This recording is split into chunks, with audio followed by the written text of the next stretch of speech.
નમસ્કાર. આજના ખાસ વિશ્લેષણમાં હાર્દિક સ્વાગત છે. આજે બ્રહ્માંડમાં એક ખૂબ જ અદ્ભુત ઘટના આકાર લઈ રહી છે, વૈશાખી પૂર્ણિમા. આ માત્ર કોઈ સામાન્ય દિવસ નથી હોતો, રાઈટ? આ સત્રમાં આ પવિત્ર દિવસના ધાર્મિક મહત્વ અને તેના ચોક્કસ સમયપત્રકને સમજવા માટેની એક સ્પષ્ટ માર્ગદર્શિકા રજૂ કરી છે. આજે ગ્રહો અને નક્ષત્રોની ગોઠવણી એવી છે જે અનેક કાર્યો માટે અત્યંત શુભ છે. તો આજના દિવસની મહત્વપૂર્ણ ક્ષણોને યોગ્ય રીતે કેવી રીતે ઓળખી શકાય અને તેનો મહત્તમ લાભ કેવી રીતે લેવો તે આપણે અહીં સમજીશું. તો ચાલો આમાં ઊંડાણપૂર્વક ઉતરીએ અને આજના કાર્યસૂચિ પર ફટાફટ નજર કરીએ. પ્રથમ, ધાર્મિક મહત્વ. બીજું, આજના શ્રેષ્ઠ મુહૂર્ત. ત્રીજું, રાહુકાળ. અને છેલ્લે, ચોક્કસ કાર્યો માટેના બેસ્ટ ટાઈમિંગ્સ. આગળ વધીએ. વિભાગ 1. ધાર્મિક મહત્વ અને વૈશાખી પૂર્ણિમાની મહત્તા. સમયપત્રક અને મુહૂર્ત પાછળનો મુખ્ય આધાર આ પવિત્ર તહેવારની ઊર્જા છે. ચાલો સમજીએ કે આ ઊર્જા આજના દિવસને આટલો ખાસ કેવી રીતે બનાવે છે. અહીં સ્ક્રીન પર જોઈ શકાય છે કે આજે 3 મુખ્ય ધાર્મિક કાર્યોનો કેવો અદ્ભુત સમન્વય જોવા મળે છે.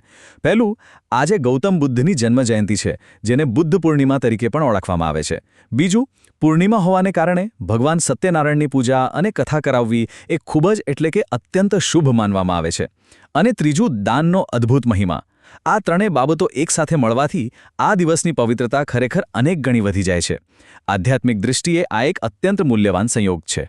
હવે સૌથી મહત્વનો મુદ્દો એ છે કે આજના દિવસે કયા ચોક્કસ કાર્યો કરવાથી આધ્યાત્મિક લાભ પ્રાપ્ત કરી શકાય. સ્ત્રોતમાંથી મળતી માહિતી મુજબ પવિત્ર નદીમાં સ્નાન કરવું અને અન્ન કે વસ્ત્રનું દાન કરવું એ ખૂબ જ ફળદાયી છે. આ અત્યંત સરળ કાર્યો દ્વારા અક્ષય પુણ્ય પ્રાપ્ત થાય છે. અક્ષય એટલે શું? જેનો ક્યારેક ક્ષય ન થાય તેવું અખૂટ પુણ્ય. આ દર્શાવે છે કે નાના અને નિસ્વાર્થ કાર્યો કેવી રીતે આજના દિવસની સકારાત્મક ઊર્જાને વધુ શક્તિશાળી બનાવી શકે છે. વિભાગ 2. આજના શ્રેષ્ઠ મુહૂર્ત અને સફળતાનું આયોજન. સારું, હવે આધ્યાત્મિક સિદ્ધાંતોથી થોડા આગળ વધીએ અને રોજિંદા જીવનમાં સમયની ચોકસાઈ અને વ્યવહારુ આયોજન તરફ નજર કરીએ.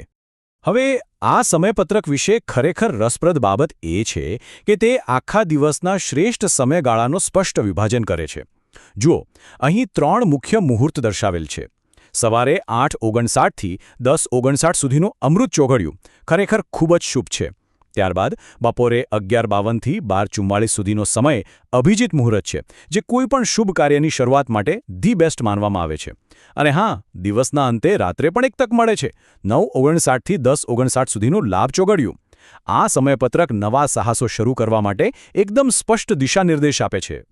આ ટાઈમલાઈન સવારથી બપોર સુધીના સમયના ઝડપી બદલાવોને સ્પષ્ટપણે રજૂ કરે છે. 8:59 કલાકે અમૃત ચોઘડિયું શરૂ થાય છે, પણ ધ્યાન આપજો, 10:29 કલાકે અચાનક રાહુકાળનો પ્રવેશ થાય છે અને ફરી 11:52 કલાકે અભિજીત મુહૂર્ત સાથે શુભ સમય પાછો ફરે છે. આના પરથી એકદમ ક્લિયર થાય છે કે આજના દિવસે સમયનું આયોજન કેટલું ચોકસાઈ માંગી લે છે. અત્યંત શુભ સમયગાળાઓ વચ્ચે અશુભ સમયનો એક ટૂંકો વિરામ આવે છે અને આમાં ગફલત ન થાય તે માટે સતર્ક રહેવું બહુ જરૂરી છે. વિભાગ 3. રાહુકાળ અથવા ટાળવાનો સમય. હવે રાહુકાળ શબ્દ સાંભળીને જરાય ગભરાવાની જરૂર નથી. આને માત્ર એક આગાહી કરી શકાય તેવો જરૂરી વિરામ ગણવાનો છે, જેને ધ્યાનમાં રાખવો અત્યંત જરૂરી છે. માહિતીમાં સ્પષ્ટપણે ઉલ્લેખ છે કે રાહુકાળ સવારે 10:39 થી શરૂ થઈને બપોરે 12:18 સુધી રહેશે. આ વિન્ડો ખૂબ જ મહત્વની છે. આ સમયગાળા દરમિયાન કોઈપણ મહત્વના કે માંગલ્ય કાર્યોની શરૂઆત કરવાનું બિલકુલ ટાળવું જોઈએ. આ સમય થોડું રોકાવાનો છે. કોઈ નવા પાયા નાખવાનો કે શુભ વિધિ શરૂ કરવાનું બિલકુલ નથી. જો કોઈ મોટો નિર્ણય લેવાનો હોય કે નવો પ્રોજેક્ટ શરૂ કરવાનો હોય તો આ સમયગાળો વીતી જાય તેની રાહ જોવી એ જ સાચું શાણપણ છે. અને આ ખૂબ જ સુંદર રીતે દર્શાવે છે કે આ 2 અલગ અલગ સમયગાળાઓ વચ્ચે કેવો વિરોધાભાસ છે. ડાબી બાજુએ અભિજીત મુહૂર્ત છે, જે મહત્વના કામ માટે અત્યંત પ્રોત્સાહક છે, પણ જમણી બાજુએ રાહુકાળ છે, જે બપોરે 12:18 સુધી ચાલે છે. અહીં એક રસપ્રદ ટકરાવ જોવા મળે છે.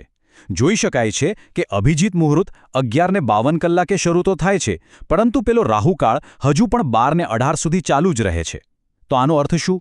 સાદી ભાષામાં કહીએ તો કોઈપણ નવા કાર્ય માટે 12:18 કલાક પછી જ, એટલે કે રાહુકાળ પૂરો થયા બાદ જ બચેલા અભિજીત મુહૂર્તનો ઉપયોગ કરવો. છે ને એકદમ ઝીણવટભરી બાબત. વિભાગ 4. ચોક્કસ કાર્યો માટે શ્રેષ્ઠ સમય. ચાલો હવે જોઈએ કે અત્યાર સુધી જે નિયમોની ચર્ચા થઈ તેનું વાસ્તવિક દુનિયામાં ખાસ કરીને શિક્ષણ અને નવા પ્રોજેક્ટ્સના ક્ષેત્રમાં અમલીકરણ કેવી રીતે થઈ શકે. સ્ત્રોતમાં આપેલી આ ચોક્કસ નોંધ પર ખાસ ધ્યાન આપવા જેવું છે. અહીં સ્પષ્ટ ઉલ્લેખ છે કે જો આજે કોઈ શૈક્ષણિક કાર્ય કે પ્રોજેક્ટ લોન્ચ કરવાનું વિચારી રહ્યા હોય તો લાભ અથવા અમૃત ચોઘડિયું શ્રેષ્ઠ રહેશે. જેઓ પણ શૈક્ષણિક ક્ષેત્રે સંકળાયેલા છે, કંઈક નવું ભણવાનું શરૂ કરવા માંગે છે અથવા તો કોઈ નવો પ્રોજેક્ટ દુનિયા સામે મૂકવા માંગે છે, તેમના માટે આ એક સીધો અને સ્પષ્ટ દિશાનિર્દેશ છે. ખરું ને? આ દર્શાવે છે કે આ બધી માહિતી માત્ર પુસ્તકીય જ્ઞાન પૂરતી સીમિત નથી, પણ તેને સીધી રોજિંદા વ્યવસાયિક કાર્યોમાં અમલમાં મૂકી શકાય છે. આ અદ્ભુત વિશ્લેષણ હવે તેના અંત તરફ છે. આજે રજૂ થયેલી માહિતી સ્પષ્ટપણે દર્શાવે છે કે સમય અને બ્રહ્માંડની સ્થિતિ આપણા કાર્યોના પરિણામો સાથે કેટલી ઊંડી રીતે જોડાયેલી છે. તો આજના સત્રના અંતે મનન કરવા જેવો એક પ્રશ્ન એ છે કે વૈશાખી પૂર્ણિમાના આ ચોક્કસ ગ્રહયોગો અને સમયની આટલી ઝીણવટભરી સમજણ ભવિષ્યમાં હાથ ધરવામાં આવનાર નવા કાર્યોની સફળતાને કેવી રીતે આકાર આપશે? શું આ સચોટ સમયપત્રકનું પાલન અને જાગૃતિ ખરેખર આપણા પ્રયત્નોના અંતિમ પરિણામોમાં કોઈ મોટો તફાવત લાવી શકે ખરા? આ એક વિચારવા જેવી બાબત છે. આ જ વિચાર સાથે આજના આ રસપ્રદ વિશ્લેષણને અહીં જ વિરામ આપીએ છીએ. જોડાવા બદલ ખૂબ ખૂબ આભાર.